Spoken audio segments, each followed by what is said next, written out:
Let's Talk Oculus is brought to you by, well, you. If you want to know how to support the show, go to patreon.com/playtestvr.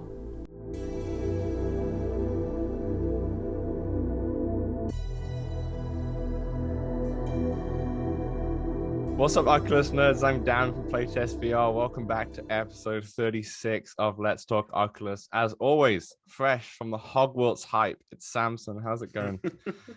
Oh yeah, I mean, you must have watched that video. It looks so sweet. Yeah, it does look wicked. You probably get a PS5 after that video, right? I mean, maybe, but I think it'll be it's all of them, right? Yeah, it's all of them. Yeah, it's all of them. Also joining us, we have a special guest of the show, one of the best VR creators out there. We got it's Gamertag VR GT. How are you doing, mate? Hello, I'm very well. Thank you ever so much for inviting me on the show. Thank you. Yeah, yes, thanks for joining. So in today's show, of course, we'll be talking to GT about his background, his journey into VR. There's also a VR movie heading to Quest. We know we love our VR movies here on the show. And finally, we have a bit of eye tracking with Project Cambria and Moss that we kind of want to get into as well.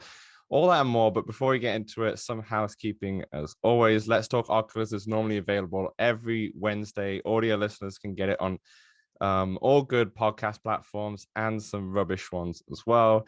The video version is available on the Let's Talk Oculus YouTube channel. And if you want to send any questions to the show, send it in to letstalkoculus@gmail.com, or you can join our Discord where you can also put questions in, join any multiplayer games and such.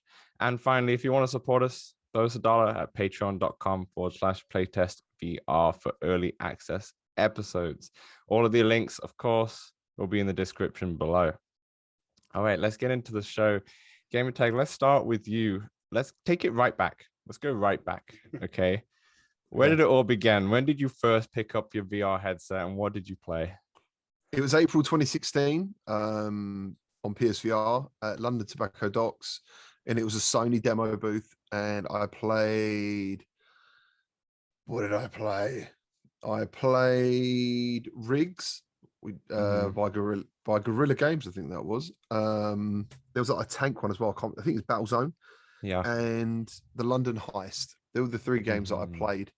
So that would have been 4 months before the launch of PSVR. Yeah. And as soon as I tried it, man, I was like, "This is the future of gaming. This is incredible." Like it was. I'd got to a point in gaming, and I've said it so many times, like, I still liked gaming, but I just didn't ever feel excited about it as much as I did as a kid. Like it meant everything to me, gaming, when I was younger. And it was kind of going off, and I kept thinking, oh, maybe that's just normal. You know, you got a family, you got a job, you know, things just get more boring. Yeah. You become an adult. And you look at your dads and stuff, they're all like moping around, and you're like, oh, that's what's going to happen to me. So I played PSVR and I was like, this is the future. It's incredible. I went and bought 2 Move controllers for £5 each because I kind of thought to myself, it was about a week later, I remember going into like a secondhand shop, and I remember thinking, I'm going to need these for PSVR. So I got some. Luckily smart. I did, man. They were crazy expensive. They were already old tech even then. They would have been They came out on the PS3, right? So I think it came out in like 2007 or 2008. Yeah, it was like Wii technology. It was. They were basically battling the Wii. That's right. Yeah. So, and that was it really. Started playing it, absolutely loved it. I remember before I even started content creation, which would have been about around a year later, I'd bought at least 70 games. I was regularly playing Star Trek Bridge Crew. Like, yes, most evenings I'd be straight in there. I mastered the Kobayashi Maru. I've become like an amazing captain. I'm going to say I was an amazing captain because people would say I was an amazing captain. And it was just a thrill to surf rooms. You'd sit there and someone would say, "Are you a captain?" Be like, "Yeah." "Can you do the Kobayashi Maru?" "Yeah," because it was a trophy in the game as well. And that, trophies obviously mean a lot to people on PlayStation and Xbox. You know, like an achievement. So literally I'd spend my evenings, and it was so good back then. There was so many people online because obviously the game had already been out on Rift. and it obviously had a fan base. And now it was on PSVR cross-platform. Even back then, like 2016, or 2017, that would have been. And yeah, it was magical. It was so magical. And then one day I just found the share button on the PlayStation controller, played Doom VFR. IGN had just put out a incorrect review. I didn't know that, of the game, saying you couldn't. You basically had to play the game with teleport. There was only snap turning, and there was me playing it with smooth locomotion, like playing it like a normal FPS. And for the first time, I had comments coming up because the PSVR communication system was actually, again, ahead of its time. It didn't need anything outside. It all turned up in the headset. And all of a sudden, people are like, it's a thrill when you're streaming. Like I was just streaming to maybe 4 or 5 people, but suddenly, like, there was people turning up like, how are you doing this? How are you doing that? How are you doing it? And I just remember talking, and not just talking to myself, which was nice for a change, talking to people. And it was just such a buzz, you know? And then literally like most evenings, because of the PSVR social screen as well, I would sit in the front room. My wife would be sitting next to me with like a cup of tea or something. And I would just play games, and she'd watch me on the screen, and we'd just laugh all night. Like we'd just be playing horror games and just hanging out. It was amazing. Yeah, it was amazing. And then, yeah, things sort of snowballed a bit. And here we are today. Like, what about you guys? How did you get into it? I got into it just because I always wanted to. I was getting into video production just outside, and I always wanted a YouTube channel. So I actually came up with a YouTube channel during the pandemic on this on this like kids math school, right? This YouTube channel is called Bite Side Math. People in the Discord know about this because I posted into recently. There's a video out and such, and I was like, you know what? I really don't care about math anymore, you know. So, you know, let me find something else. And I've always been interested in VR because I got into it with the PlayStation VR, just like you, GT. I pretty much tried it in a booth. My dad got super into it, so we bought all the shebang. London Heist was absolutely sick, you know. Obviously got motion sick many times. But the Oculus was always on my radar, but there was always rumors throughout the year that there was going to be that new one, right? So I just kept putting it off. And then when it got released, I was like, okay, this is going to be the YouTube. And then I got into it, and it was super fun. And then me and Samson kind of met through the YouTube channel. And then we did one video, which was like a podcast, but it wasn't really meant to be. It was just a predictions episode for that Oculus event that was earlier in the year. I think it was in February, the showcase, the gaming showcase. And we did that, and we were like, this is kind of fun. And then we got into boy, were we wrong. Yeah, the showcase wasn't that great, but the podcasting was pretty good. It is awesome. I never wanted a YouTube channel. I never thought about it. Like I wished I would have, because I would have started a week after getting PSVR, without a doubt, because and you'd have just seen me like squealing all the time, like, wow, this is amazing, all the time. It would have been so annoying. Like Batman. The first time I tried Batman was ridiculous. Yeah. Oh, God. That's a good one, yeah. Mind blow, dude. Like I took 4 days off work. And literally, while my wife and kids are doing whatever, as soon as they went, bang, headset. I didn't go to the gym to do anything else but play VR. And it changed my brain, I think, a little bit. I was like, being that plugged in for that long, I just couldn't get enough. I think I bought every game. Thumper was amazing. But I just remember playing Batman because there wasn't many PSVR standing experiences in a way, or games that made you feel like you needed to stand. And I remember standing, playing that. And I got so terrified at the bit where Croc leaps out of the water and Joker. In the mirror as well. Mate, honestly, I remember taking the headset off and thinking, I don't know if this is going to be good for me. Like, I felt it's changing my psyche, you know, my personality. It felt, I am Batman.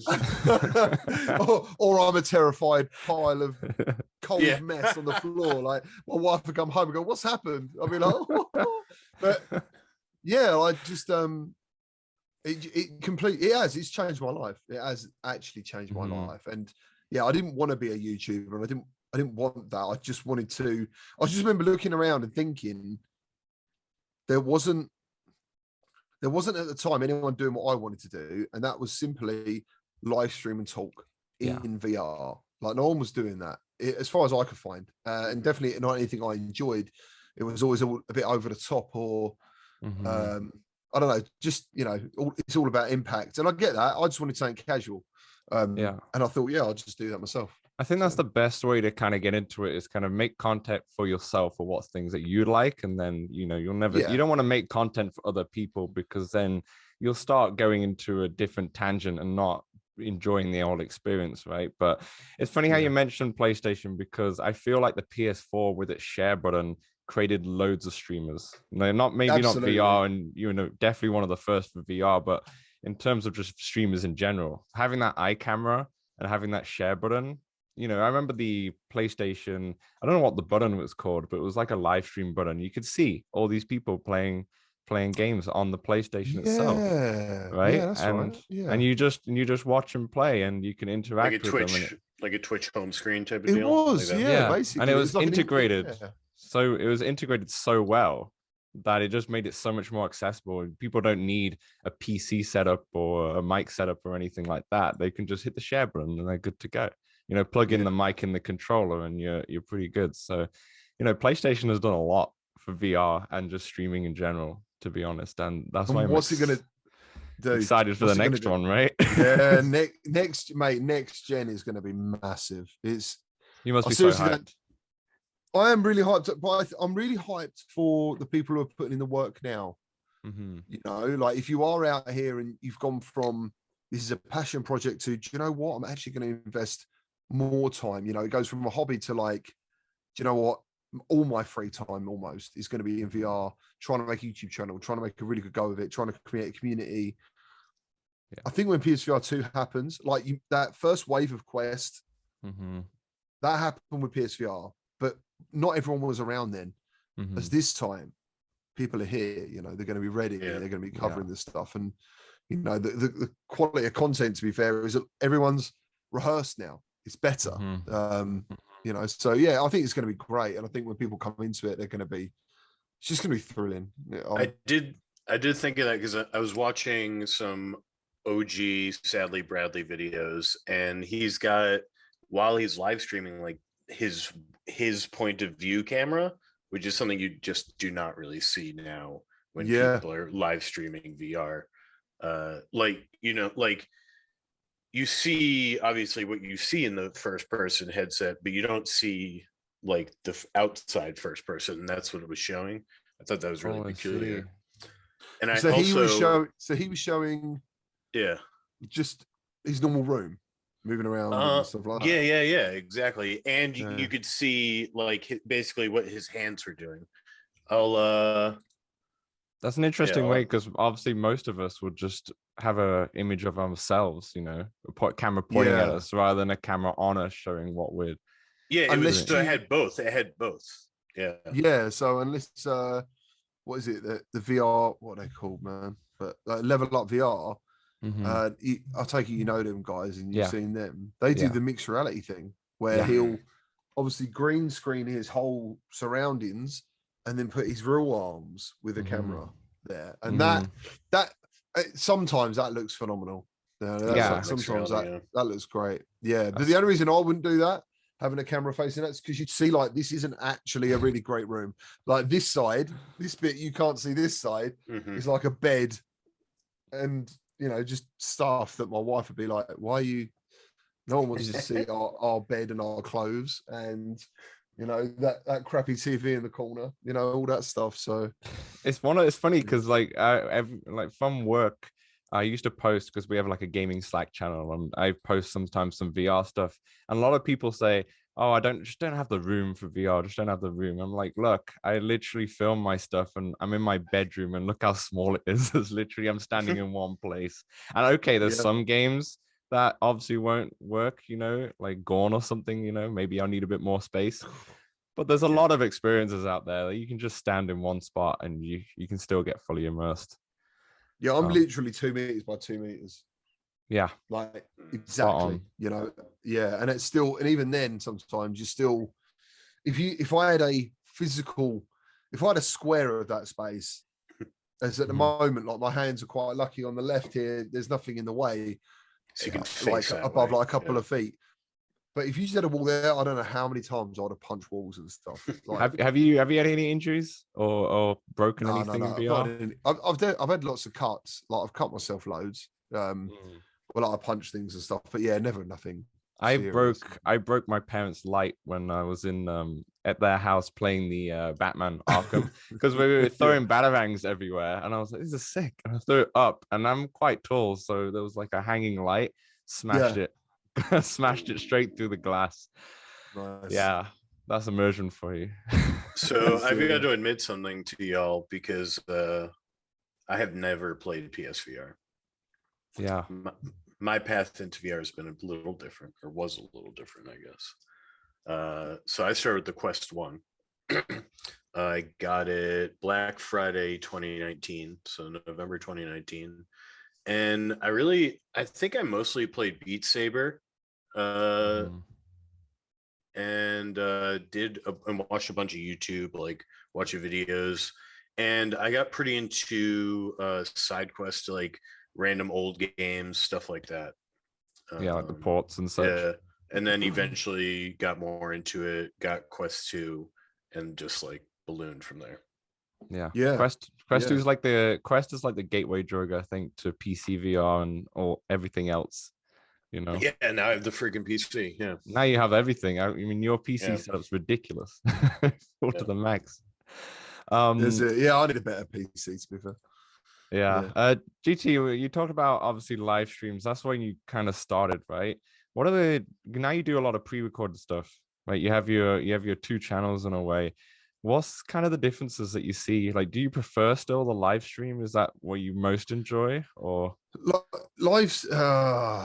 It's difficult because analytically, when things aren't going well, you tend to try and figure out why things aren't going as well as they have been. But at the time, you don't realize there's a lot of outside factors happening. You know, we've had COVID, which I thought brought a spike and a lull in some ways. PSVR has now gone, well, nearly gone. Quest is now pushed at everyone as meta. So that brought a lot of like hate towards that. So yeah, and you know, and it's just, I don't know. I think when you start looking at stuff analytically, which I wish I'd never have done. It's hard not to, though, is it? It's hard. It is hard not to. I don't. There's so many people who would tell you that they don't do that or they shouldn't and they don't care. And why are you doing it? I don't think there's any people out there with a YouTube channel who don't look at it and go, "What can I change? What can I fix? What have I done wrong?" And I speak to some big channels, like really big channels, and the first thing they would tell me to do is not do VR. Like, if you want to grow, don't do VR. Yeah. You know what I mean? Like, what I should be doing is dabbling in VR. Yeah, like I don't know, 1 video every 5 normal videos. But I can't see. But for me personally, I just wouldn't want to do that because. You know, that I think there's another thing that's a key here, and that's longevity. For some people, YouTube is purely about income. It's about a job, right? And that's fine. If you're happy just doing a particular thing to make money and it makes money, and that's your happiness, that's cool. That, you know, and brilliant. Yeah, more power to you. Yeah. But I just don't want to do something I don't want to do. You're here because you love VR, not because you love YouTube. Yeah, exactly that. But at the same breath, you kind of want that love back from YouTube, and you kind of want that love from VR. You kind of like, hold on, I'm putting everything into this. Can I have something back? Can you help me out? Right. So yeah, there was a thing with live streaming where analytically that was another pointer of like, maybe you shouldn't do constant live streams because. And it is proven the view count of live streams, apart from very irregularly, do they do well? Because live streams are great while they're live. Once they're done, people aren't going to sit there and go, "But that's a 2-hour video." Yeah, I'm not going to sit here and watch a 2-hour video unless it is a podcast. It's a conversation piece. Yeah. So yeah, there was that kind of thing where I thought, right, I won't do that. And the other thing about pre-recording content is you get to have some fun editing. You get to be able to spend a bit more time on thumbnails, and you can kind of fit it in easier. Your thumbnails are freaking great. I was about to say, let's give a quick thanks. shout out to the thumbnails. I don't think I've seen better thumbnails, GT. Like, I was going through your YouTube over the last couple of days. I was like, look how vibrant and sick these are. Like, it's just really good, honestly. Like, you must be some sort of Photoshop demon, or you just got good at them. But I think my favorite one is the Star Wars pinball one, the Yoda one. Like, man. I was like, that's sick.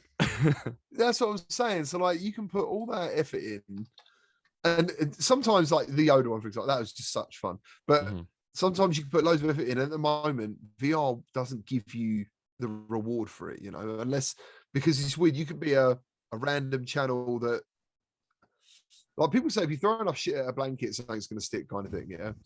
And I get a lot of people are waiting for that to happen. For example, I did a Zelda video.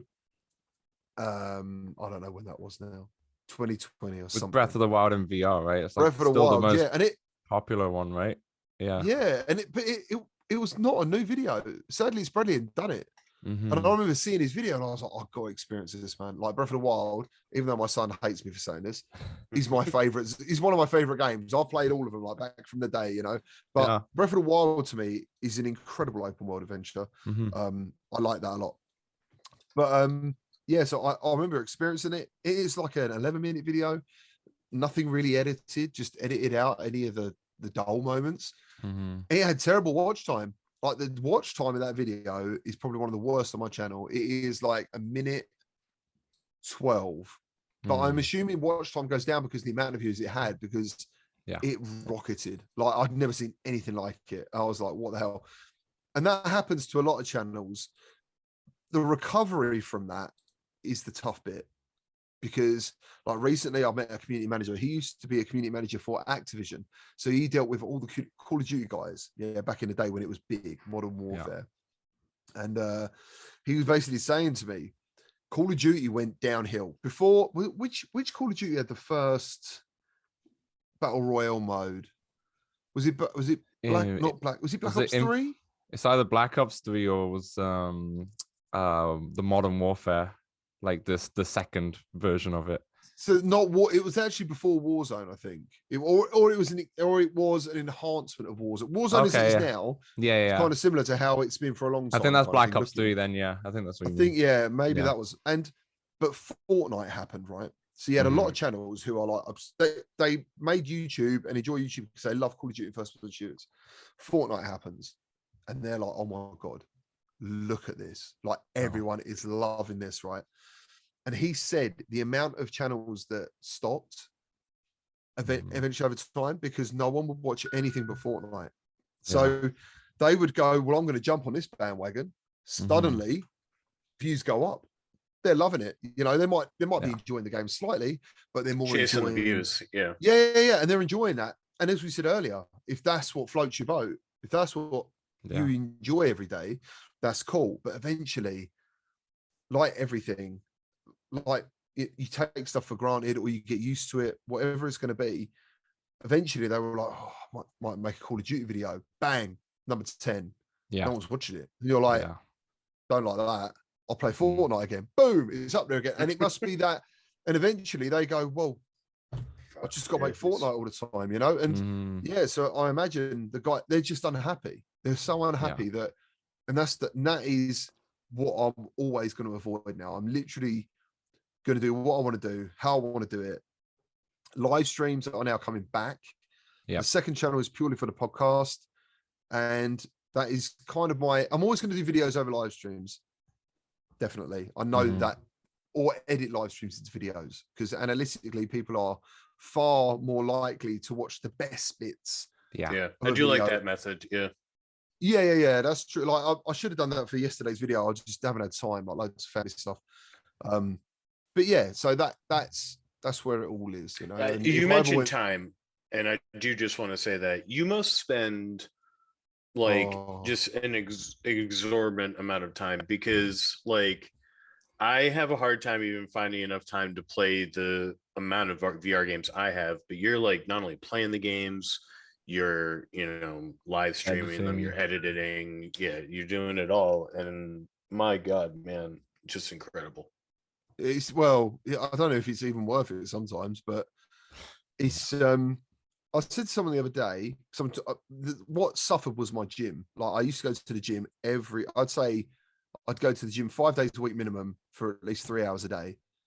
Because whenever I like something, I can't really get enough of it. Like I just want to keep doing it.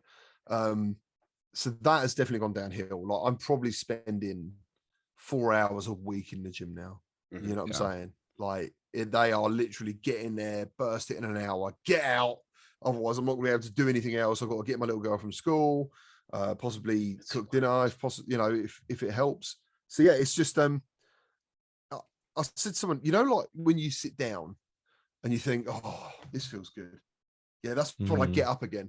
If I sit down and I think, oh, I'm so comfy. I think, right, get up, like go and do something because and the truth is, I just hope that somehow I can do what I love for a living one day. That is true. I was gonna say, do you want to parlay? Yeah, like sort of the between realities that they've been able to like get into upload. Yeah. I've had opportunities. I was community manager for oh my god, for the Zombieland producer, right? Yes. I forgot their name too. Yeah, no, I'm back at the moment. Sorry.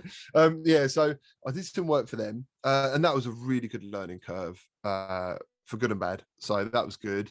XR what's it like to be a community manager? What's it take? What would like do it now already for myself? It's not really that much different. What I ended up doing was sharing a lot of good ideas, which it's hard to get into, but it's hard. It's hard because it could sound really bitchy and stuff, and I don't want to go down that road. But it was, as I said, it was a learning thing. This whole thing is a learning thing, by the way. Like, of course, literally, everything's experience. You meet bad people, you meet people who want to use you, and you meet lots of good people. You know, it's very rare that you find someone who's the same off camera as they are on camera. So yeah, you know, it's just so much. There's so much to learn. You're right. I mean, it just for me and Samson on this podcast, our first, I think, 10 episodes, I was recording on my end through an external camera. He was recording on his end an external camera. Then he would send me that video, which would take ages to upload. Then I would download that. Then I'd put it into Final Cut. Then I'd make the video. I was like, hold on, how the hell do people do this? I was like, oh, there's this thing called Zoom, and you can hit record, and that does the whole thing for you. Have you used Skype at all? Because Skype's quite an interesting one if people have varying I haven't used Mate, Skype, that is so funny. Their heads get bigger and smaller. So like when I used to do the VR link, like because at the time there was only a couple of podcasts, and I thought I love talking about VR, and I don't get to talk about it very often, so I'll make a podcast. And it was just me talking first of all. Then I got some people on it, and as time grew on, in the end, I went from 3 guests to 4, and then I started noticing like, hold on a minute, they're getting smaller and they're getting bigger, and I'm live and I'm looking, I'm thinking, how am I going to fix this? Like I can't do anything about it. And Zoom is an excellent podcasting software, and so is Restream. Apparently Restream's apparently even better. I haven't looked deeply into it, but yeah, Zoom's been great, to be honest. On your podcast though, you got the VR Crewcast. Have you been keeping up with that, or how's that going? No, not at all. Like we stopped just before Christmas, and when we was talking about like kicking it back off again, and it wasn't even. Now Matt's had a kid. Yeah, Matt's had a kid. Yeah, so that he was like, at the time, obviously she was pregnant and stuff, and we're like, right, okay. I think me and Benjo were both a bit burnt out by Christmas, because when your analytics, like literally, like my channel's never done so well. So you're literally like, what do I do for my future? Do I try and put some more time into this podcast, which I do enjoy doing, but analytically it's never really going to go anywhere. Podcasts, I don't, unless for some reason you turn into Joe Rogan. Well, you might be the Joe Rogan of VR one day. You don't know. But it is a passion project. They are passion projects. As over Christmas, analytics went absolutely mental. I was like, wow, this is crazy. So you end up just thinking, right, stick that course, work hard on there. Got into January, me and Ben both decided we're not going to upload every day. We're going to do, because Ben's a good guy, Benjo. And Matt, we will just, everyone's talking behind the scenes, everyone's feeling a bit burnt out, everyone's wondering where are the big games, where's the stuff to get excited about a little bit, you know. So yeah, we decided we'd only upload every other day, and then slowly as January's gone and the views are going down, suddenly I've noticed I'm doing every day. Sometimes Ben's doing every day, because you're thinking, oh no, I'm bloody losing this battle. So yeah, there's all that stuff going on. And as for the podcast, I literally spoke to Ben 2 days ago, and I was like, look, do you want to kick this off again? And he was like, yeah, we want to do it, you know. So yeah, it's going to happen. It's just finding that time, you know, like when we started getting more serious with this podcast and putting it out, you know, on a weekly basis, I pretty much stopped my YouTube channel altogether, because I was like, you know what, I'm spending time researching, playing the games. I don't really have time, and I really enjoy doing the podcast. So I want to spend more time. But then, just like you, I saw the Christmas boom. I saw videos that came out like months and months ago just explode, and I was like, okay, maybe I should dabble into this. The again funny if thing I have is, the like, time. this isn't live, is it? You're pre-recording this, and you've also got an audio version of it as well. Yeah. The audio and this is one of the things I'm a bit upset about myself, is our podcast is live, which obviously adds another element of pressure to everything. You know, you can't really make mistakes. You can't suddenly get a phone call from someone and you've got to leave. All these little things that happen. But as an break. As an audio podcast, our podcast was doing amazing, and I didn't even know. I don't even check it. Like, literally, I just go, I'll upload it to Anchor, and it goes to multiple sources. And then suddenly, like, I started looking at these numbers, and I was like, oh my God, like, it wouldn't have been a bad shout to just pre-record something and put it out as an audio file, because I'm always talking about virtual reality with multiple people all the time. I mean, between the three of y'all, that's like got to be close to 100K, right? Follow subscribers on YouTube. What would BMF is more. BMF is 100. Oh yeah. Oh yeah. It'd be 300, 200, right? It'd be 300 roughly between all of us. But yeah, I mean, at the end of the day, that's why it's on another channel now. Like, it used to be on my channel all the time. And I remember, like, all the time, people, when we was talking about analytics, someone said to me, don't keep it on your channel. You've got to get it off there. You've got to leave the videos to breathe, right? Give them some room. But you say, but this is the thing, right? You just don't know. Exceptions. There are exceptions. Look at Moist Critical, for example. I don't know if you ever watched Moist Critical. I've seen. Right. Okay. So that guy, if you go on this channel, right, he will literally upload possibly 3 times a day. Yeah. Just because he feels like it. Most of his videos are purely opinionated. He will stream on Twitch. He'll cut it up into a fun video, but 9 times out of 10, he'll literally just pick up a video on the internet and want to talk about it. And he'll upload. Like, he is the opposite of what you should do, but it works. Because I think YouTube gets to a point where when you get like that so many million subscribers and you're always relevant, it doesn't matter what you do.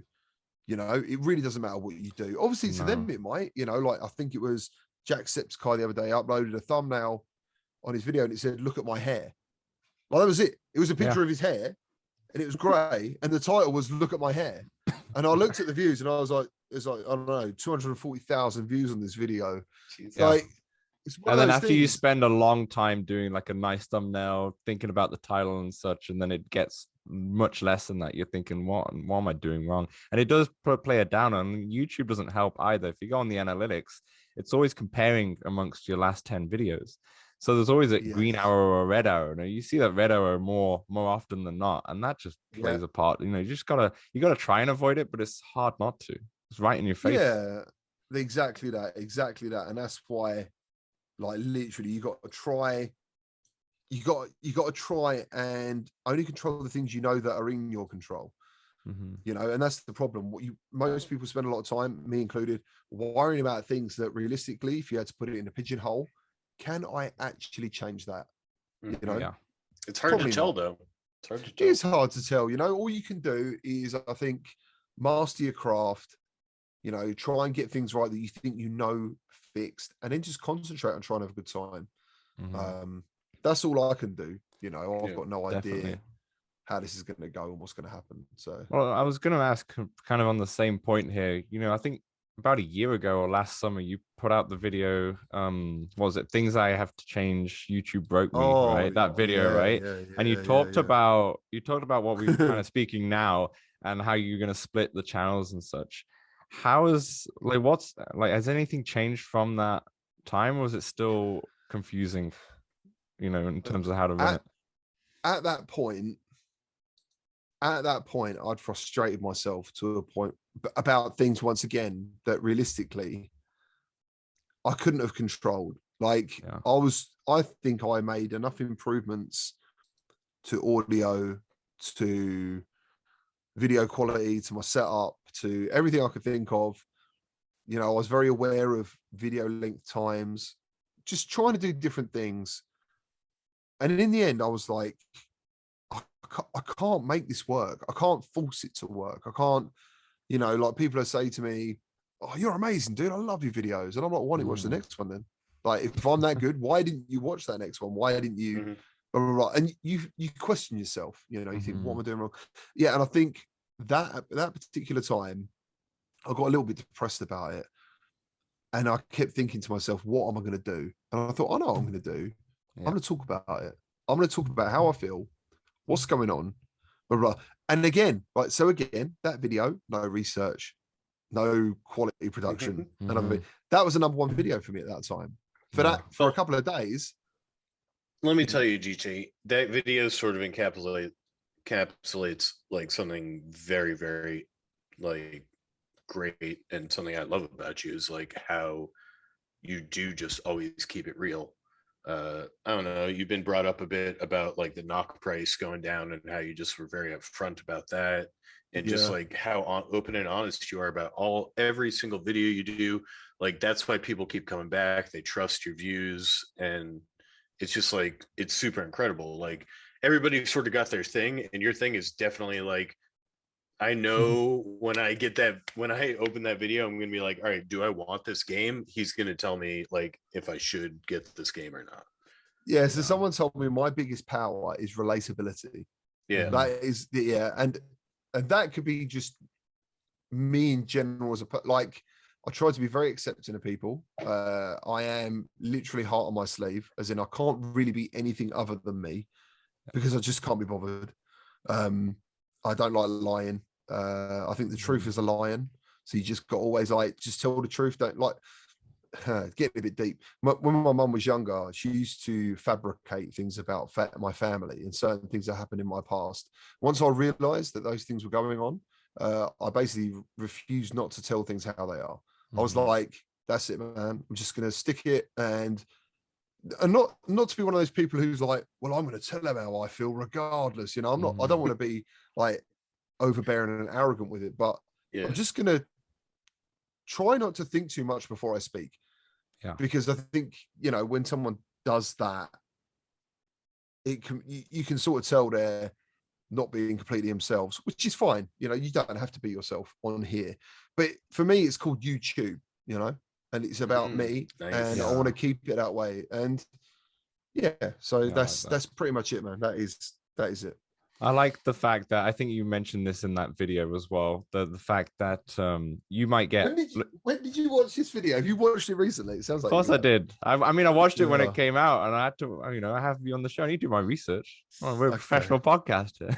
I haven't watched that video for a long time. I just remember. I remember that you said that obviously you get lots of codes from developers and such to play the game, and you'd want to go through them and play them, but sometimes they're broken. They're a mess, and you really don't want to. You don't want to put that video out. But that's a lot of time that you put out. But the thing is, some people would put that video out still, and you go, look how bad this game is and such. But you don't want to do that unless there's something that you need to get across, unless there's an actual point to prove. Yeah, I try and work it all out a bit. I try and work out. So, for example, I've got 2 examples: Warhammer Battle Sister. Oculus gave me access to that a month early, and there was no embargo, nothing. And I was like, it's a bit weird. So I started playing it, and I was like, mate, this is terrible. Like the frame rate's awful. Everything about it just seemed bad. And then I saw I try not actually know names. Yeah. Someone did upload it, right? Mhm. And he got really confused, but he basically slammed the game over the things that I thought were the same. But I remember thinking, I didn't need to make that video because no one's going to spend money on it. So that's kind of a bit of my angle, you know, coming from a place where at a certain age, I found it very hard to get money, very hard to have a job. Yeah. Money was always stressful, young family, working crazy hours, like 120 hours a week sometimes, doing this stuff to get by. People's money means something to me. And I know, I also understand, like, who is this guy? Like, it's his opinion. As long as people are happy thinking, like, this is what I like and what I don't like, and they subscribe because they have similar viewpoints, it's cool. Obviously, you got someone who comes along and goes, I don't know what you're talking about, mate. I absolutely love Tarzan. Like, you know, when they do that, I'm like, well, please don't watch me then, because we're clearly not going to get on. No. You know, it's obvious. It's no different to anyone liking a particular meal and you think it's the best meal in the world, and someone else thinking, God, how do you eat that? So you just don't go to that restaurant anymore. You don't buy that dish. So so as I said, with the difference of Warhammer is at that time, no one was going to play it for a month anyway. So I was like, well, there's no point making a video. I might as well wait, let the developers know I've got all these problems. And they were like, And to be fair, the game didn't actually get a lot better, but technically it did get better. The performance and stuff was much better. As Outlier, people don't like that I didn't like it, because in the video I didn't put the training in. What they don't know is I did the training 4 times, right? Because when you get out of the room from training, this is by Joy Way. Because in the video you make a joke about not going to training, I think. Yeah, I literally scream. I'm like, no, I'm not doing training. And that, in hindsight, how stupid was I to leave that in the video? Because it literally leads a path of like, well, this guy doesn't like training. And I'll be honest, before VR, I thought if you did the training, you're a pussy. Yeah. No easy mode, no training mode. You just get on with it. Yeah. So, but in VR, you can never do that because you've got no idea what there's so many different options. There's so many different options. You have to do tutorials. So I've done it 4 times over, end up in this room, there's 2 shut doors, and it's going, well, maybe we should level up. And I'm like, what am I doing? You know, and that was the only prompt I ever got. And I'm looking around, I'm thinking, man, I'm hitting the doors. I'm like, how do I do this? So I left, come back, done it again. I'm like, it's the same thing. Like, what's going on? I might have to message the developers and say, what's going on? And the reason I didn't pick up on it is because if you've seen them placeholders in that game, it looks like I made it. I've never made a game, but it's what it would look like. It's like a little picture in a corner. And I remember going over to it and I was like, oh, that's what I got to do. Mate, I would never have known. I've maybe done training like 2-3 times, not 4 times, but I remember thinking I would never have found this, like, without knowing to walk to it. You know, it was literally like, what else is there to do? I'll just maybe go to that, instead of like making a really good point. Because when you get to the computer consoles, that's where you think something like that would be there. It would be like really nice, high graphics, like, oh, that's where I do my upgrades. It was just weird. And then it said dungeon. I remember thinking, dungeon? Why do I want to go to a dungeon? Like, I want to go to the planet's surface to play the game. And I was like, there's nothing to do. Okay, I'll go to the dungeon. Oh, I'm on the planet's surface. I was thinking, what the hell is this game about? Performance was okay. The aliens constantly just walk sideways. I was like, right. And then the crabs. What are you talking about? The crab aliens. You must have not got the memo. the Zoidberg. The Zoidbergs, exactly. Yeah, I just remember thinking, like, I'm not enjoying this. I liked the movement. I liked the way the movement worked. And like, again, a lot of people who are probably going to put a video saying they love it said to me, dude, you're playing it wrong. You're not flying around and stuff. And I'm like, I just didn't want to fly around. I just wanted to shoot things. I don't know. Like, I'm allowed not to like something as much as someone else is allowed to like something. Right. And I'm assuming then, like, the comments don't bother you. The YouTube comments don't bother you. They do. I'd be lying if I said they didn't bother me.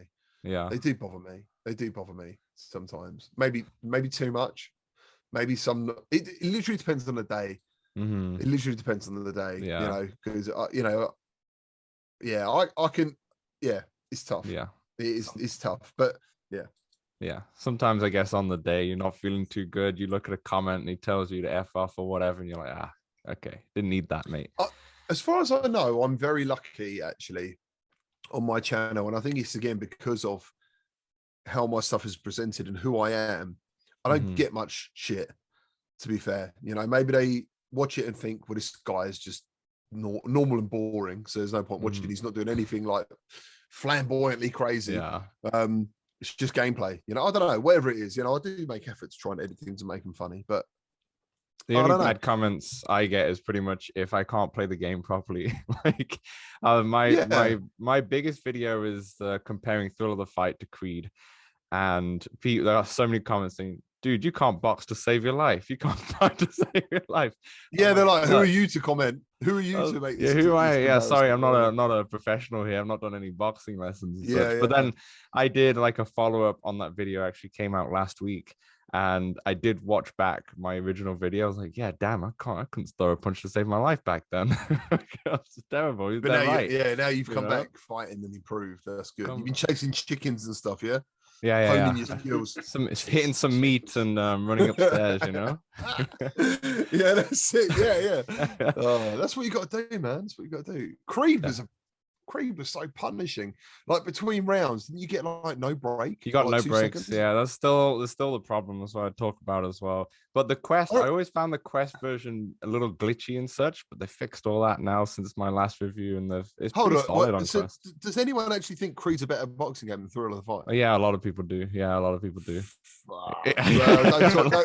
Don't talk to me about that, because Thrill of the Fight is way better in my opinion. That's the thing. In that comparison video, I said it's a total knockout, you know, playing with the puns. I'm like, Thrill of the Fight, considering it's also $10 compared to $30 of Creed, I was like, there's no competition. Creed is better now, though. Now they've had their endurance update. It's not better than Thrill to Fight, but it's better than it once was. No, it's closer. Yeah. It's closer, but it still has some gimmicks. It still gets glitchy at times. And what was else I was going to say?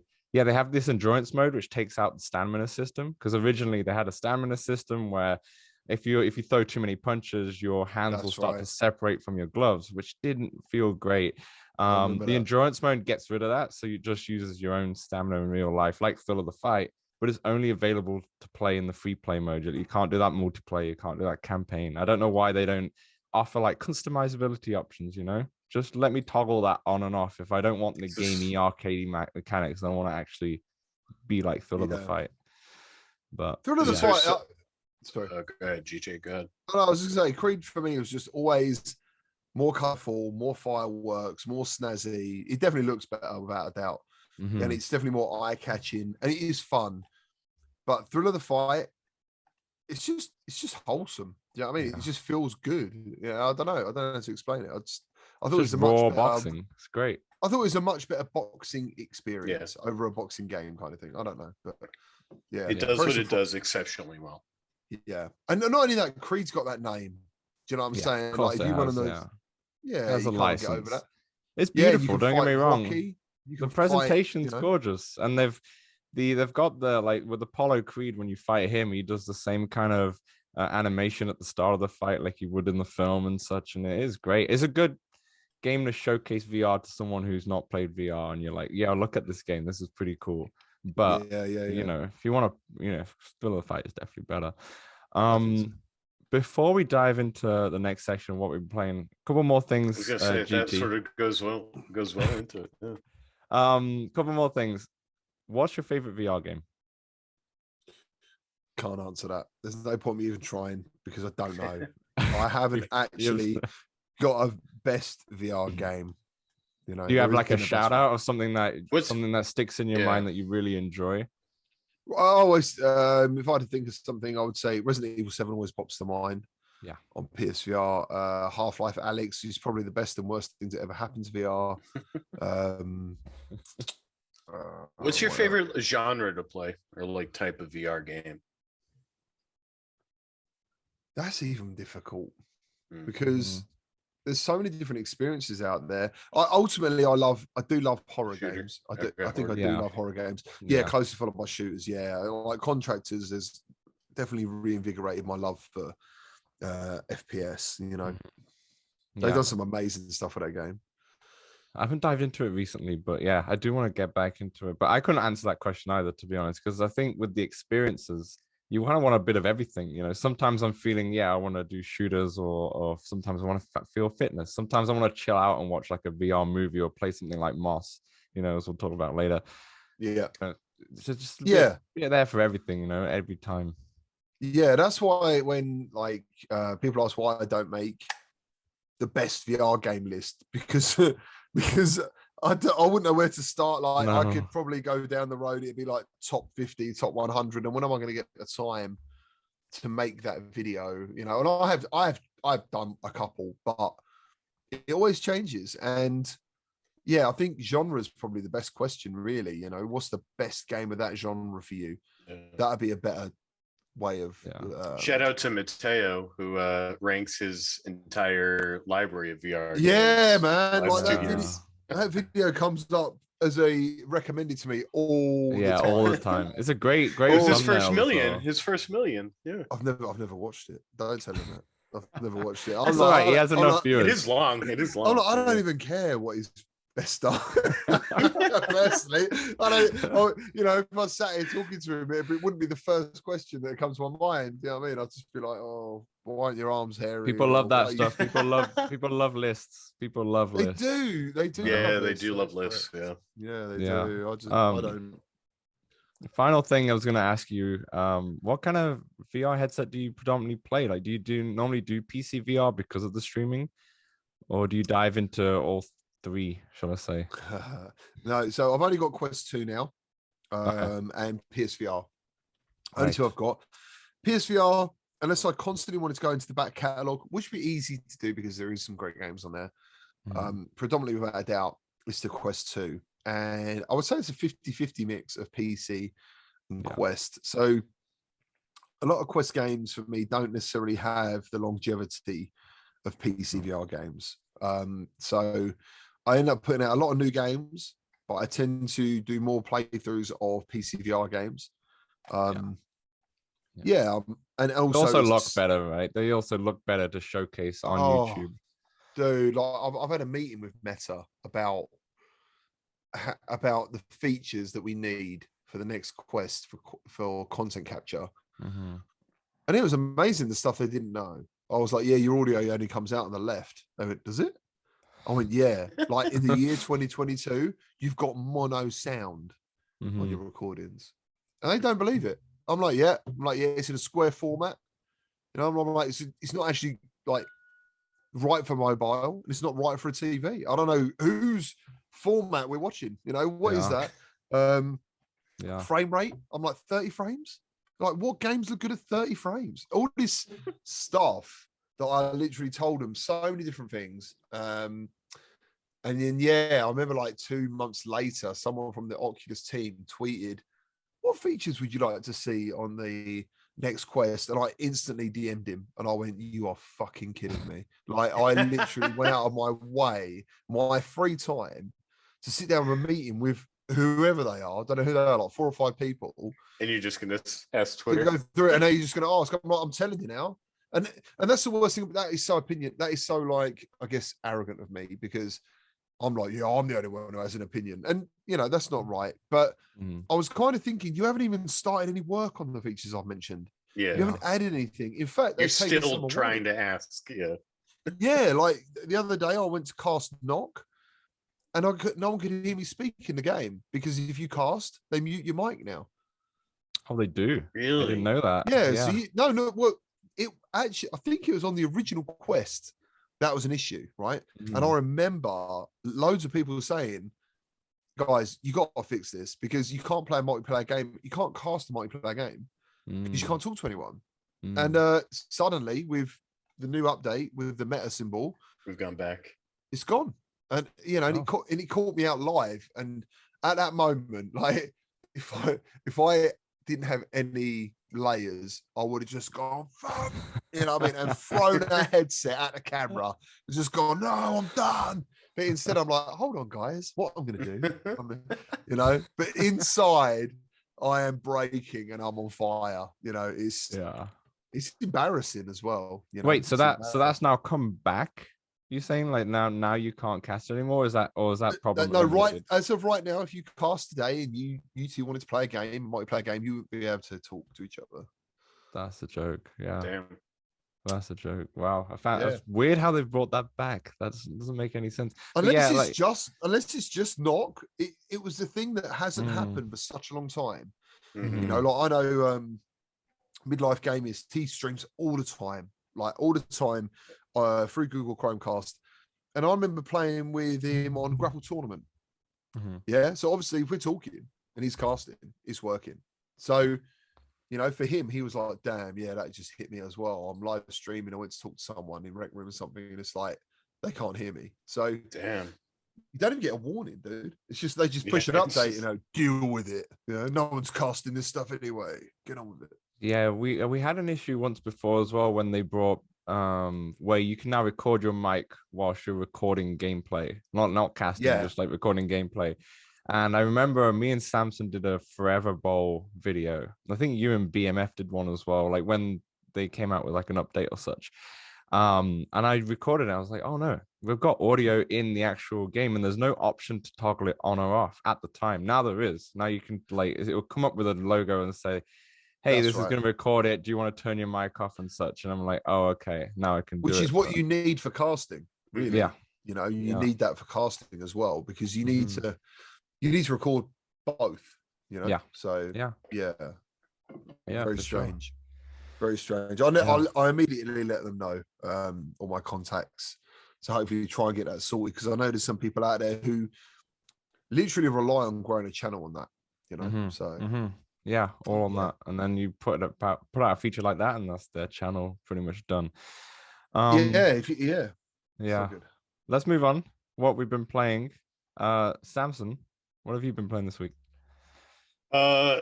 So I think it was early this week, Kim from our Patreon mentioned movie experiences. I guess they were on sale recently. So I picked up Battle Scar. Punk was invented by girls. Okay. Yeah. I've actually not heard of that experience before. It was like half-hour movie. Like you don't even have hands or anything, no interaction. I enjoyed it. It felt there were bits that were like spoken word poetry. It was pretty cool. Cool visuals.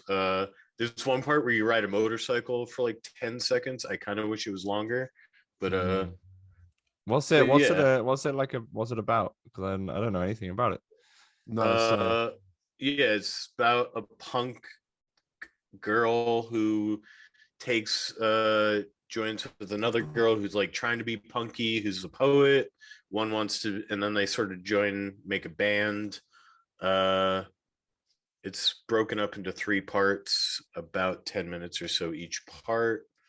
I don't know. I don't know the full price. I'd probably say if it's on sale and you enjoy like these movie experiences, pick it up on sale.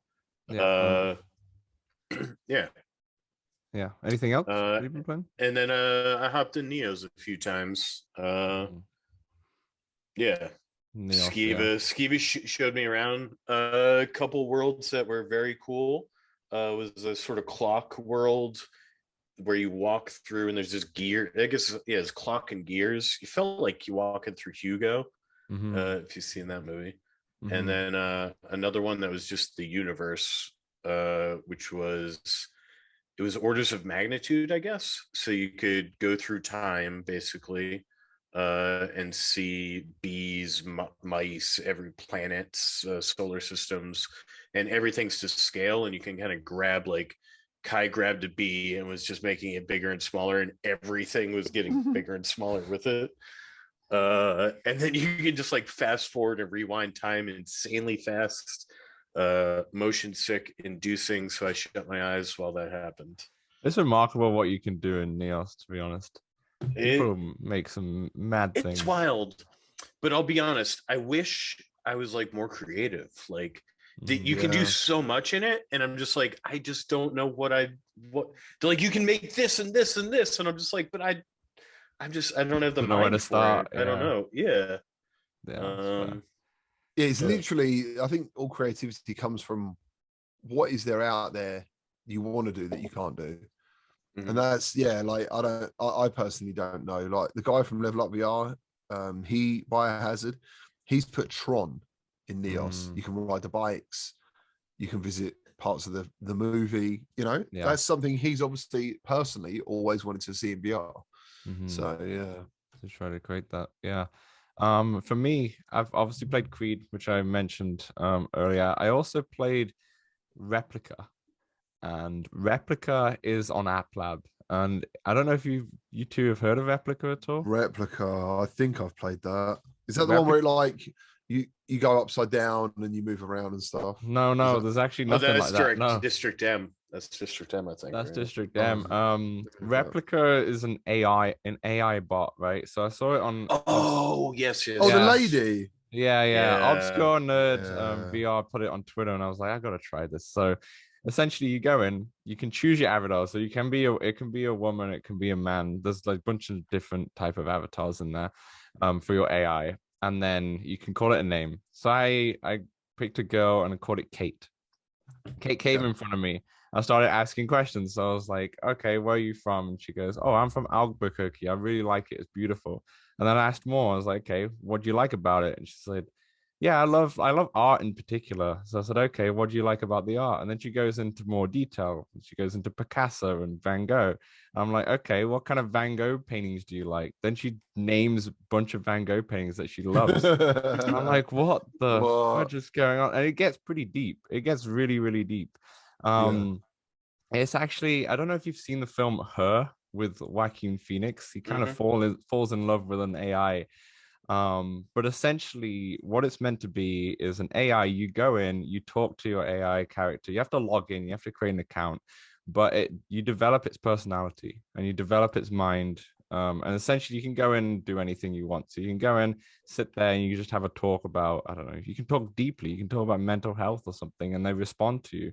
And it's a really interesting concept. It's also super creepy. Like, I'm not gonna lie, it's super creepy. At the moment, the AI doesn't do much. It just stands in one place and does the same animation. But it seems like when you ask certain questions, for example, there's a camera on the left, and I was like, can you take a photo of us? She's like, sure, I'll take a photo of you. And then in brackets on the speech bubble, it says, proceeds to get the camera and presses the shutter button, but it actually doesn't do that. So I think that's what they are trying to get later on. But I can see the tech, you know, maybe sometimes you can have like an AI friend, maybe you can have some board games in there and you can play with them and such. It's like having an imaginary friend as a child, right? But then in real life. Is so the like game free? Is it it's free? totally free. Yeah, it's called Replica with a K. There'll be a link in the description because spoilers, it is the App Lab pick of the week for me. It is free. It's just a tech demo. I would just recommend just trying it out and just ask some stupid questions, and it's quite funny. It's actually really, really funny. I feel like that would be a good hit on you the get YouTube some good views. You probably would. But it is quite funny. But yeah, I'd recommend that definitely. But yeah, that's what I've been playing. GT, insane AI. That's it. It's got to be insane. If you don't add the word insane in caps lock as well. Yeah. Purple background, insane. Really, the color of the background. That's the thing too. Oh yeah, man. Yeah. Everything, every little element. He's like clicking the mouse. Like, I want to get some purple backgrounds. No, well, I'm gonna go. I never noticed it. I don't think. Yeah, it's like pretty much. You're looking for contrast in time. Don't look at my channel because you won't find it there. Like, I know apparently it works, but I don't really do that very often. So it's like the McDonald's logo. It's purposely yellow and red because that creates hunger in your mind. That's correct. You know, and it's the same kind of thing. Gotcha. We can get super in depth with thumbnails. But yeah, purple or something like creates a feeling of not passion, not hugging. What is it like? I believe you. Right, like or something like that, something like trust that. or something. Yeah. There's something that goes on with the color purple and pink. Yeah, that's why you got a bit of purple behind you there. I can see. I just like the color purple. To be honest, I just like the color purple. It was green. It was green originally, but for some reason, I've recently got like a pinky purple. It'll help our views. Fair enough. Yeah. Yeah. GT, what have you been playing? I have been playing Vox Machina. Yes. Absolutely love that game. I got Mario Kart I saw, Wii yeah. with HD textures working. That is amazing. I saw, yeah, you got the Logitech and steering wheel to work with it, right? Yeah, it was. That would make Dan sick. Yeah, It took for a sure. lot of effort, to be fair, to get going. But the good thing is, like I said in the video, once you got it all set up, like even now, I could just plug the headset in or go Air-Link, get the wheel over. It's a You're good to one-time go. deal. It's all done, yeah.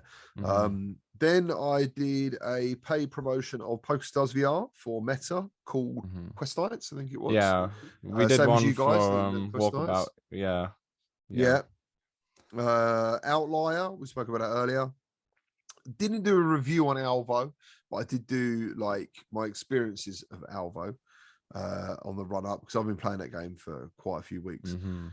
And then randomly yesterday, I did a live stream of Lies Beneath, which I did not realize how many people love. Yeah, I good honestly game. didn't It was know. probably one of my first games I played on Quest 2, to be honest. Because I'm like you, I really like the horror too. And I picked that Yeah. up, and the art style alone sucks you straight in from the tutorial. It's like a Yeah. what's it called? Yeah, Max Payne. If you play Max Payne on like the PS1 or the Xbox or something, back in the Max, day, I was very addicted to Max Payne back in the yeah, day. very similar in that vein sometimes, like some of the art style for the tutorial. But yeah, I love. Yeah, a lot of people like Lies Beneath. A lot of people like Lies Beneath. It's not a But long game, but it's really nice. what I'm playing right at the moment is the Tale of Onagaro. That is the Yeah. review I'm working on currently because I haven't seen anyone put a review out for it. They're just doing the first 20 minutes or whatever. And it's a real shame because actually the further you go into it, the more amazing it is. So Yeah, I've been really, really digging that game. fair enough. I saw that you also played Knock, the Rocket Oh League yeah, kind of. God. Yeah. How's Fucking that? hell, Because yeah. obviously, and we talked about it on the show last week, how it was $25 originally, and then it came back down to 10 after all the pretty much content creators were like, this is not worth that much in terms of how much they've got in there at the moment with the one level and one avatar. But Yeah. is it super fun? Yeah, I love it. It's a great Yeah. game. It's just no good for some reason when I stream it because Mm. if I play it when I'm not streaming, I even swapped over my connection. I don't know what it is. Like maybe a VPN is messing me around, but I thought I turned it off. So I don't know. But I've got to do some testing and figure out why it's so bad because I would say only maybe 10% of the people I ask about their issues with Knock. They Yeah. don't have many issues, but I think most of the people who are applying are from America and they're predominantly getting matched up with Americans. So yeah, Population One, for example, used to be absolutely amazing for me online. Not all the time. Like I'd say 1 out of 10 matches I'd go into and I'd be like 300 ping and I'd be like right back out. There's not even any point in playing. Not worth it's gonna it. be shit. So I got invited to check out the Metropolis map, which come out, I think, on the 17th, so 3 days ago. And I played it on like the 9th, and I was making a video, went in there with Eric for president. He now works for Meta or Big Box. And he's now in Seattle, yeah, he's not far from me. Yeah. So obviously he's loving what he's doing. So yeah, I went in there with him. He gave me like a guided tour, and he was like, "Yeah, we'll get some kills, man." And I was like, I was getting shot, and I was like, I heard the gunfire, but I haven't seen anything, and I can't see anyone. I was like, "What is going on?" I checked my ping, and I was getting 900. Jesus. So I'm nearly a second out. Yeah, behind it. Yeah. Yeah. And I was just like, and for the video, I could have still made a video out of it, but to be honest, I left there. I was a bit like, fucking hell. Like, I really want to. I like killing people in that game, But yeah, for that type of game, you just can't play it like that. It's just unplayable. Yeah, I need to figure it out. I need to find out what's going on. Maybe there's something I need to change or something. I don't know, but it's weird because I could play Onward with anyone, the community, contractors. Those games are not have any issues. The server. Maybe they got their own private servers though. Yeah. That might be an issue too. That might be it might be a server thing. Wait, before we get into the news, I got something. I got something. So, but we're recording, right? Still. Yeah. Go. All right. All right. So, 2 out of 3 of these are going to be real App Lab games. 1 is a fake App Lab game. See if you can guess it. All right, you ready? So I'm going to read a game title and then like a description. 2 of them are going to be real straight from the thing. 1 made up. All right. Hockey Shooter VR. Have you ever dreamed of being alone in a hockey stadium where the rink is just yours exclusively for unlimited fun and practice? Put on your VR headset and step into a virtual reality where the new Hockey Shooter VR game gives you the chance to try yourself. So that's 1. 2. Fish game. Become fish with friends. Play some very cool games like sword fighting and dodging fish nets. Fish don't want to get caught by the net. That's number 2. And number 3. Are you there? The CPR training. VR CPR is a virtual reality experience designed to provide an immersive training environment for everyday people who might find themselves in a rather dire circumstance. Perform CPR and train your skills in 3 different scenarios in a YMCA, a Chuck E. Cheese, and even in outer space. Boom. I believe 3 until you told me the environments. But Yeah, me too. Until you said Chuck E. Cheese, I was like, no way. So do you want to know which one of them is a real? 2 of them are not real. No, 2 2 truths, 1 real. lie. 2 truths, 1 lie. Essentially, what this is. 2 truth, 1 lie. Well, I'm going to call Fish Game the lie because that I don't think the name's very good. Fish Game. Yeah. And sword fighting. Like, how are they going to do sword fighting? I'm assuming there's swordfish. Oh, okay. I didn't think of that. That's what I thought. Like as soon as I thought, oh yeah, swordfish. Yeah, I would say that's the lie. I'm gonna go for the CPR. All right, the lie is the CPR, but here's the thing: it is completely based on a real CPR game. I just changed the locations. The locations is what threw me. The locations is what threw me. Yeah, I was like, yeah. I'm gonna have a look at this fish game then later on. But yeah, I just saw Fish Game and I was like, what an outrageously weird game. And then I was like, this sounds fake. I need to create something. What perspective are you? Are you first person fish? Honestly, I have no clue. I just followed the App Lab subreddit and I opened it. I can't even see it on here. Is it on App Lab now? Is it on SideQuest? It is Fish Game, and it's got like 24 views, 5 stars, which is no 5 surprise. stars. No surprise for the Oculus Store. You got people giving saying 5 stars before they even played it. Before they even play it. Yeah. Yeah. Someone wrote like, it's downloading now, 5 stars. I'm like, yeah, I've seen that all the time. You can't trust those. Yeah. Well, unless the game's been out for a long time. I'm watching this trailer. This trailer of Fish Game. Right, okay, yeah. Next video we see on his on TT's YouTube Fish Game. What the fuck is that? It doesn't look like fish. I'm gonna overlay the video. No, he's sword fighting. Yeah, but you don't look like a fish. But you know, I mean, maybe the puffer fish. Maybe you got fins. There you go. Yeah. Okay. Wait, is this a multiplayer game? Well, you did say did say with your friends, right? Yeah. Otherwise, you Mario a little bit. Wait, interesting. Like, swimming around. It's free. It's free too. It looks like it should be. To be fair, I mean, it's fair. Yeah, I can see. Oh, they're nets, and you dodge the net. Yeah, gotta dodge the nets. That looks trash, man. This looks garbage, dude. Absolute garbage. Anywho, moving on to the VR news. Yes. VR news. Okay, so ahead of Boss Buck 2's release on PSVR, we did not have a Quest 2 release date, I don't believe. It's just PSVR for now. The news outlet Upload VR asked the developer Polyarc on what the face tracking could mean for the future of the series. And I quote, "It's exciting, the ability to try and communicate with the character through the language we can all understand. Eye tracking, he's referring to eye tracking here, being able to know where you're looking and she can understand. Hypothetically, she can understand where you're looking and can react in the same way."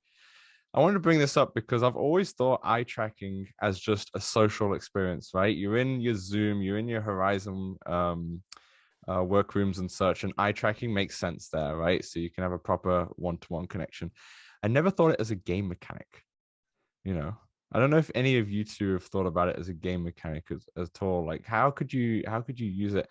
To start off the conversation though, what I thought, I don't know if anyone's played the Wii U. I haven't, but I've seen the game Zombie U, and what they had, because the Wii U had its own like gamepad and screen, right? You'd watch the TV and then it will tell you to look down on the gamepad to do like a puzzle or something. So you go down, you look at your gamepad, you do your puzzle. And as soon as you look up, there's like a zombie right in front of you. It's like one of those jump scares, right? That's what I can see, maybe something happening in the horror genre. But what do you guys think? Like, have you ever thought about it before? Eye tracking as a game mechanic? I'll let you go, Sam, if you want. No, go for it, GT. Yeah, I mean, as a game mechanic, yeah. I mean, at the end of the day, at the moment in some games, if you look in a certain way, a character will respond to you looking that way. And not only that, you can, if you look at something for a certain amount of time, it'll know to move or that character to go there. Mm-hmm. I actually thought eye tracking more as a technical feature. So as we know with PSVR 2, it's going to have foveated rendering as well, based on eye tracking. So that means you're always going to look at a fantastic image. But as for eye tracking with the game, as far as I know, yeah, it's going to be like, instead of having to like point to select something, you can just look at it like a bit like what's the bloody Microsoft thing? What was the HoloLens? thing? The camera thing. No, not HoloLens. Connect. Connect, yeah, basically like yeah. Connect. You know, you started like looking in certain directions, and it would figure out which I way remember you're that actually they had that with the Forza game with the Connect. Yeah, when you go see the car, you can that's it. move your head and the camera will move and such. Yeah. So that's probably more head gestures, but there's not really that much difference, I don't think, between those. It's all about gestures, and instead of actually having to point at something and say like, I don't know, there's 4 shirts on the screen in Rec Room, what shirt do you want to pick? Whatever one you look at the longest, that is where I kind of see it, you know, selection. How about you, Samson? Yeah, I have not thought of it as like a game mechanic before, pretty much only for foveated rendering, like GT mentioned, and for maybe like VR chat, right? Yeah, that's fair. But yeah, I mean, just in this Battlestar game, or Battlescar, not game, movie that I watched, when you pause it, you don't have a cursor or anything. Like, you look, you know, much like I think older VR did this with the 3DUF.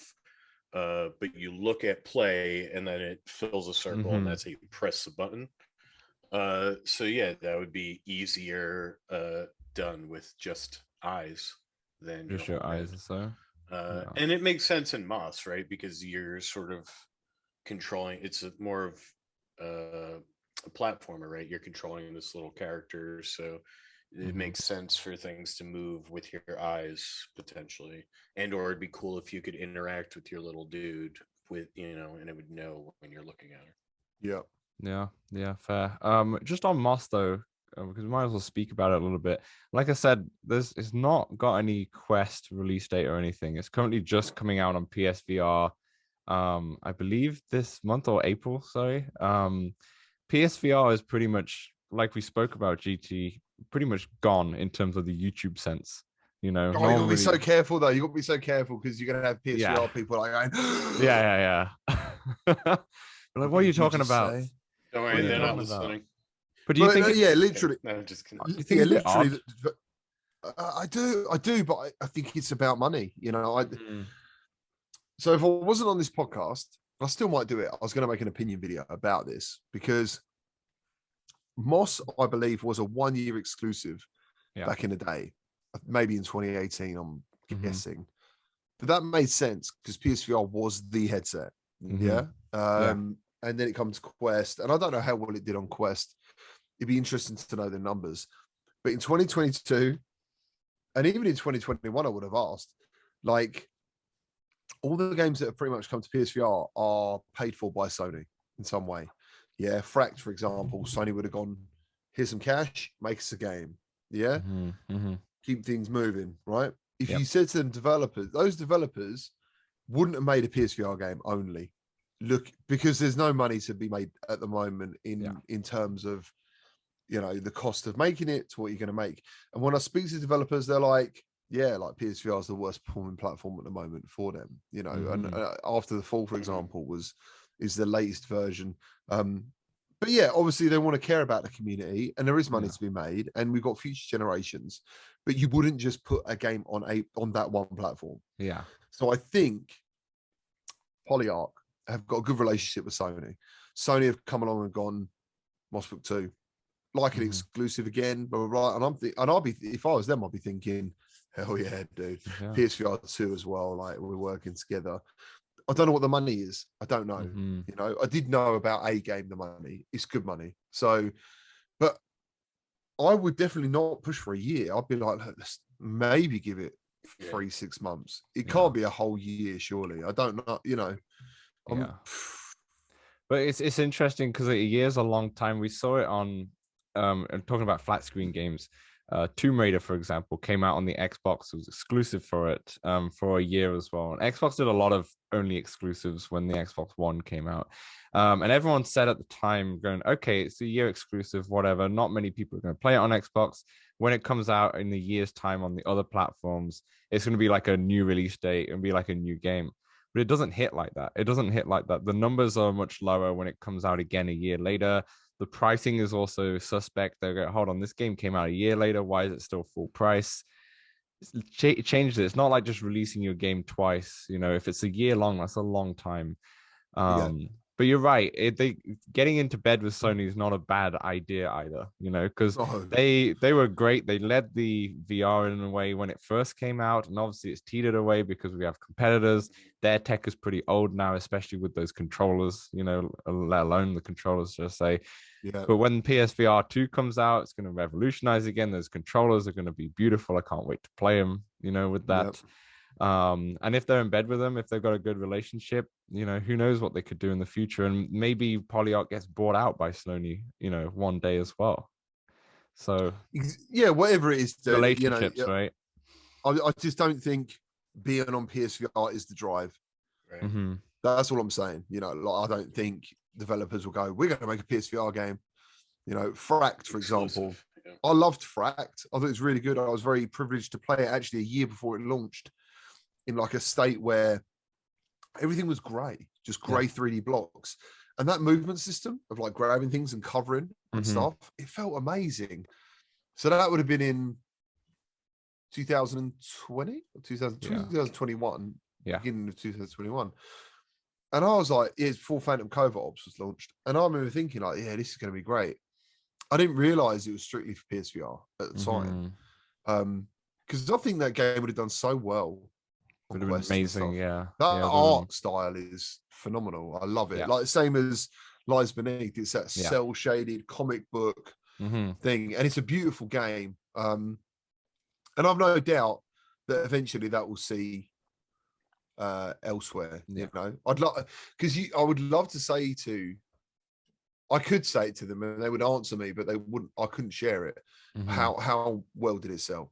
How well did this game sell? And I would guess not great if you're looking for particular numbers to get your money back. But that's where Sony obviously bring in the cash and go, well, don't worry about that. We just need we'll cover that. Keep this platform going, you know, with high quality titles, which Fract and Moss Book 2 will be. They'll be exceptionally great titles. So that'll be fantastic. There's a lot. That library on PSVR is solid, to be honest, because they have pumped a lot of money. Yeah, still some of the best. Yeah, exactly. Like you speak to some people now, and you're like, Wipeout VR. Like, you can play Wipeout VR. I'm like, mate, I've got hours in Wipeout VR. You know, people just don't know. And Astrobot is arguably the best platform. Phenomenal. Yeah, fantastic. Yeah, fantastic game. So that's Moss. Yeah, definitely. Let's move on to the next story. Ragnarock. Ragnarock gets its first DLC pack. It's called Glory Hammer Raid. It's available now for $5.99 US. Features 6 new tracks, including one massive 10-minute song as well. And then I like the way they do this. If you play and finish all 6 of the songs, you also get a Hammer of Glory collectible. which will be unlocked in the game. You know, I see a lot of games like Beat Saber, Synth Riders, and such would have music packs, which are great, but there's no incentive to play every single one. You know, you only pick and choose the song. But I like that they've added that in. Multiplayer requires everyone to own the DLC. And custom songs are now available to play through multiplayer mode. They've also hinted in the future update that they're working on getting Quest 2 to run at 90 hertz, which are a bit weird because I always thought that most games are now in 90 hertz, but I guess not. I never thought about that. I thought so as well, because actually the experimental feature currently is 120. Yeah. So yeah, 90 I thought was a standard, but obviously it's not. No, obviously not. Have you played Ragnarock at all? No, me neither. I haven't played it either, but I know some of the patrons. Kim. I'm lying. No, I'm lying. I have played it. It's the Viking one. Yeah, I played it. I was going to make a mix. Yeah, I was going to make a mixed reality video on it, and I remember thinking, I don't really like this at the time. But it was, I think, again, that was before launch. Yeah. And suddenly, like out of the blue, everyone was like, "Wow, this game's amazing!" Yeah. So maybe there was something I obviously missed. People love it. Yeah, people in the Discord and Patreon, they absolutely love this game. So I'm pretty sure they're gonna love Ragnarok. Let's move on to the next big news story, and that's the VR movie. It's called On the Morning You Wake, which comes straight from the Sundance Film Festival, and it was official selection by them as well. So it's won a few awards. That's coming to Quest on March 24th. The story it follows the story of January 13th, 2018 incident in Hawaii, in which 1.4 million people were warned of an incoming nuclear attack. An SMS message from the Emergency Management Agency read, "Ballistic missile threat inbound to Hawaii. Seek immediate shelter. This is not a drill." And it wasn't for another 38 minutes until that alert was confirmed to be mistaken. So On the Morning You Wake literally tracks the events of the incident, piecing together what other people account and reflecting on the threat of nuclear annihilation. It comes in 3 parts, so you can have like breaks in between, and it's a 38-minute experience. I'm not gonna lie, GT, I had no idea that this happened until I saw this. Yeah, only by you talking about it did it like ring a bell. My brain. Yeah, and I was like, no, I do remember that. But as he just said, 30 minutes later, they went, "Oh no, that was an accident." Yeah, like someone pressed the wrong key. You know what I mean? Like, yeah. Oh, sorry, mate. Sorry, boy. Yeah. Yeah, I think it was everyone's phones, on every network. It's one of those emergency alerts, right? I can't wait for this. Actually, I'm really interested to see. That's insane. Like, that would be insane. Yeah, that's a long time. 38 minutes of just, what am I doing? It's full on panic. Everybody. Our lives are possibly going to end in 38 minutes. Yeah. It's someone said. Can't remember who said the quote, but he was like, nothing happened, but it changed everything, from that moment.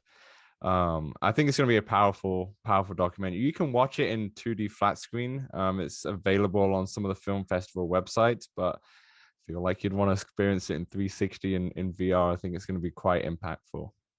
Yeah, absolutely. Yeah, I'd love to see that in VR, man. If you do the 9/11 360 thing? I haven't. No, I haven't done the 9/11 one. No.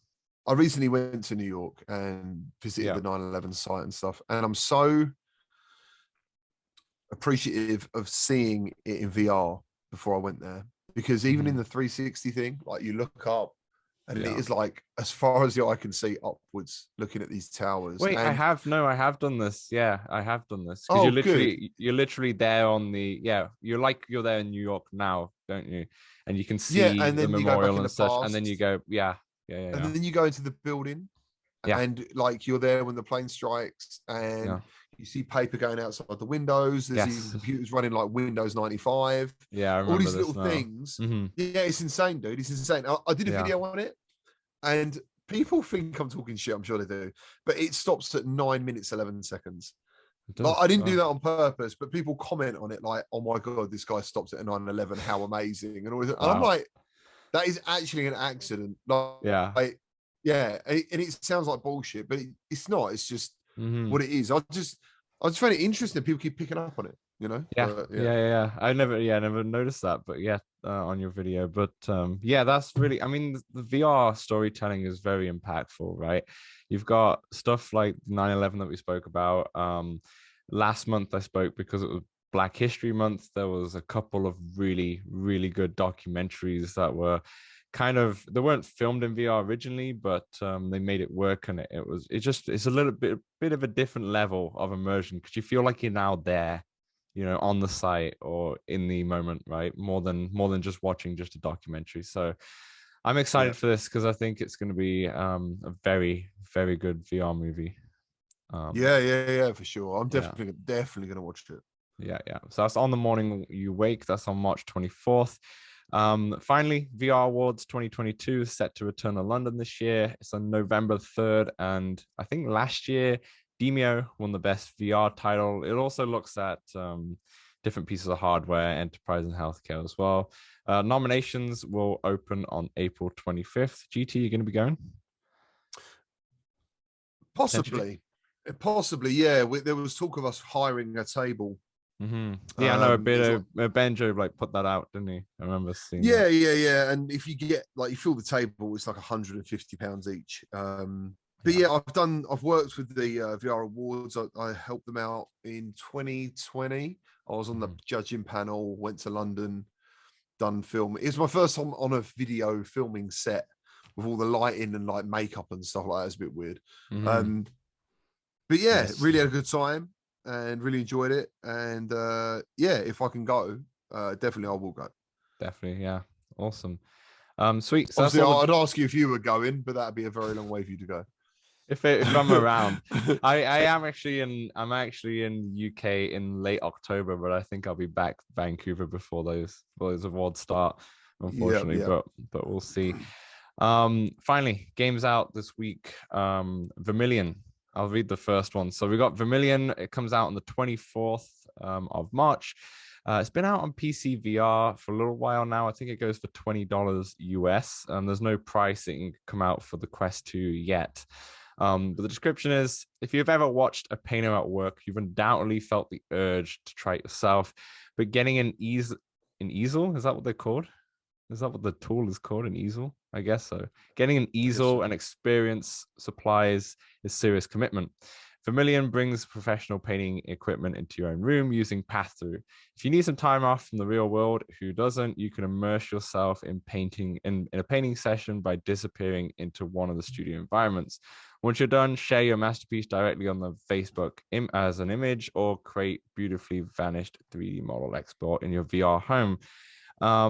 GT, obviously you have a video out this already, which has got a great thumbnail. Did you actually get the wig yourself? Yeah. You should check it out. I'll put a link in the description for sure. Beautiful Bob Ross reenactment. Yeah, my terrible Bob Ross impression. I don't know how that guy speaks. I think I made it up. I think I literally just thought, how would this guy talk? And I was all like, oh, hello. It was terrible. It was awful. But the Vermilion guy absolutely loved it. He found it really funny. And that's the idea. The painting was funny. Is terrible. My painting is like a 6-year-old's painting. It's so bad. I'd be the same. I'd be the exact same. But in terms of, I guess your painting knowledge is limited, but is it really good? Very. Yeah, it's incredible. It is. Feeling like you're there is the important part. Yeah, it's amazing. It is amazing. And the tool set, I don't even know how you'd go about making something like that. And when you put the paint to the canvas, it looks like real paint and stuff, and it's amazing. I wonder how it looks in Quest 2. Actually, I think it'll be pretty, I don't know if it would be pretty simple, but I wonder how it compares to PC VR in terms of what it looks like, or if you take the image, does it look better after you've already exported the image? I'm not sure. They've obviously got photorealistic rendering to use, which can help out quite a lot considerably. Like if you look at something like Star Wars, especially the last ones, House of the Galaxy, like Part 2, whatever that's called. If you ever do high frame rate capture with Quest, you figure out quickly which games are pushing the Quest to the limit. And you do you use high frame rate capture? No, I haven't. No, so, I just capture straight from the Quest, to be honest, which is not the best. Yes, so it's still capturing straight from the Quest, but you can basically plug it into SideQuest and use an ADB command and enable it to record at 60 or 72 frames. Yeah, so it doubles the frames. It looks a lot smoother. So the video will look great, but in the headset, oh man, Oh, really? Like, yeah, the frame, everything's gone to shit. It looks terrible. But the video looks great. Star Wars, straight away, I'm like, the Quest has got nothing left. Like, this is pushing this to the limit. So I couldn't use high frame rate capture with that one. And maybe with Vermilion, because I guess the backgrounds are kind of static, you know, it might everything be will be focused on that. Yeah, I think it'd be quite amazing, to be honest. I think it's going to be pretty important, pretty impressive. I noticed that actually with Creed VR. I just recorded it just straight off the Quest, not using side quest, and all of a sudden glitches all over the place as I'm trying to box. Like as soon as I'm hit the recorded button, it's amazing how much CPU that uses. You know, just hitting that record and it completely ruins the game. It's not for like I think most games are fine, but yeah, that was one of the first games I had just standard recording, and it would break the game as you're recording it. You can still get footage out, and when you do export it, it still looks fine. There's no glitchiness on the actual footage, but when you're playing it, it's a mess. I mean, that's the thing. Like, look at what the Quest achieves for that money as well. It is so incredible. Yeah, no. It is amazing. You know. Yeah, you can't really complain. Do you want to go read out the second one? A tentacular. Ever felt like a squid out of water? Tentacular plunges you into the ocean-dwelling hulk of a gigantic, kind-hearted tentacle beast trying to figure out its place in the world. Raised among humans on the bustling and eccentric island of La Calma, the time has finally come to unravel the secrets of your mysterious origin while working as the world's strongest handyman. Help your human friends to research a strange and incredibly powerful energy source through a colossal collection of action-based activities and construction puzzles. Using your titanic tentacles to aid your quest for answers, unlock elements for your playground. Dude, did you give me this one because it's so hard? Get your suckers ready. I'm like, what the hell? This is why I added this section into the show, because reading the descriptions, sometimes they're just so much boolah. Like, I'm like, what? I don't even know what's happening. If you'd have said to me, that's the one you're covering, pre-read it, I would have pre-read it about 6 times, because that was like tentacular, titanic, blah. But yeah, get your suckers ready. I'm assuming this comes out very soon. Is that 24th? 24th, yeah, 24th of the 3rd as well. You've already played it. Can you talk about it at all or not? Yeah. I think so, because I think the embargo went up a little while ago. This video won't be out till the 24th anyway, so.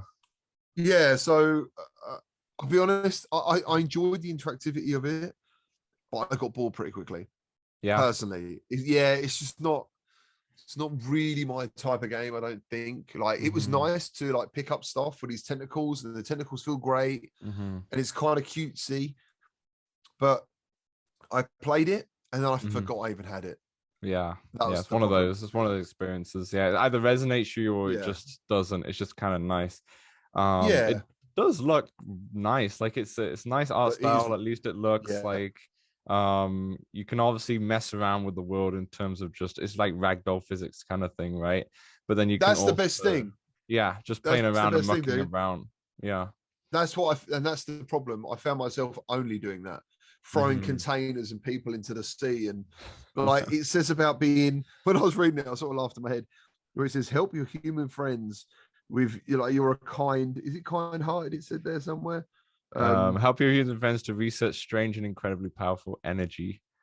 I thought it was something about being nice, but maybe not. You're definitely not nice, I'm assuming. Kind-hearted. Oh yeah, at the start, yeah, kind-hearted tentacle beast. And I remember thinking, like, when I was reading it, I thought I wasn't kind at all, dude. Like, I was literally like pulling people and trying to kill everyone. Like, I wanted to be. Do you remember the game Rampage? Yeah, you climb up the buildings and ep people. Yeah, I'll do that as a squid all day long. You know, you give me the ability to rip planes out of the sky and eat people. Yeah, I'll do that. But yeah, me and Samson spoke about, I think it was when Mateo was on the show, we spoke about Rampage. We'd love to have something like that in VR. Just going crazy and just messing up with everything. I'm pretty sure there's probably something. Once. I put that on Twitter once as like I'd love to see that. And I put out like the idea, the storyline, the deaths, the points of view. I did all that stuff, and yeah, I kind of hope that a developer saw it and went, Yeah, you pretty much put the whole blueprint of the game. It's like just now make it. Someone who yeah, knows how to do devs, just make that I've game. done the tough bit, man. You got to do the easy. Exactly. Yeah. Yeah, so that comes on the 24th. Definitely check out the trailer if you want to look at that. It might be your jam. Let's end the show on the App Lab pick of the week. Mine was Replica, like I said to the top of the show. GT, I don't know if you had anything on App Lab that you.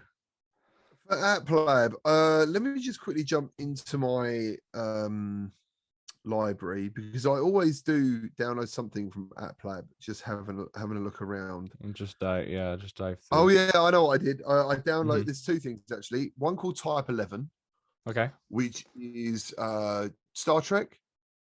You basically you're in one of the space shuttles from Star Trek, and you've got like interactive buttons everywhere, and stuff like that. There was that I was messing around with, and another one called Polar Dread, which is like Five Nights at Freddy's. Yes. Okay. Fair enough. Similar kind of experience. Are they both paid or free, or do you know? I actually cannot remember, to be honest. That's fine. I'll put the App Lab picks of the weeks in the description anyway. But yeah, nice. Five Nights at Freddy's is a big hit on Quest 2. Even dude, yeah, people love that in the videos as well on YouTube. I feel like that really Gorilla Tag. There's a few games that you just put out a video, it's gonna do decently. Yeah, I think so. Like someone said to me the other day, "Have you ever thought about re-uploading old content?" And I was like, "No, I've never done that." And they were like, "Oh, maybe you should re-upload Zelda." I was like, "What?" In the hopes to get 220,000 views. I can't see that personally happening, but it made me think about it, because I did that on TikTok, and it nearly worked with the same clip. Like the first clip got 2.1 million, and then I left it. I think it was 6 months. I posted it again, and it got another million. So didn't do anything apart from a little bit of editing, but nothing major. I think that's the thing. So that's your like chasing numbers game again, right? Like we spoke about in the top of the show. I feel like in TikTok that's fine though. I think TikTok people would just like to consume 6 months. It's throwaway, isn't it? Throwaway content. It is literally throwaway content. When I feel like in YouTube it can be throwaway, but I think if you really care about your channel, you don't really want that to happen, right? So yeah. Perfect. That's everything for the show. GT, thanks a ton for coming on the show. It was great to have you. Do you have anything to plug at all? No, not really, apart from do keep the podcast going. As I said earlier, we're still at the beginning. It's still the early days, it's still the SNES days of VR, and shows like this are important. And I look forward to keeping up with what you're doing. And thank you ever so much for having me on. Awesome. Cheers. I'll put all the links to GT stuff in the description below and what we spoke about. Samson will definitely be back. I didn't explain, but he had to part ways because he has a comedy show and he has a date, I think. So good luck to Samson. He has a date? I think so, yeah. So good luck to Samson, and I'll be asking him how his date went next show. Anyway, thanks guys. I'll see you next Wednesday.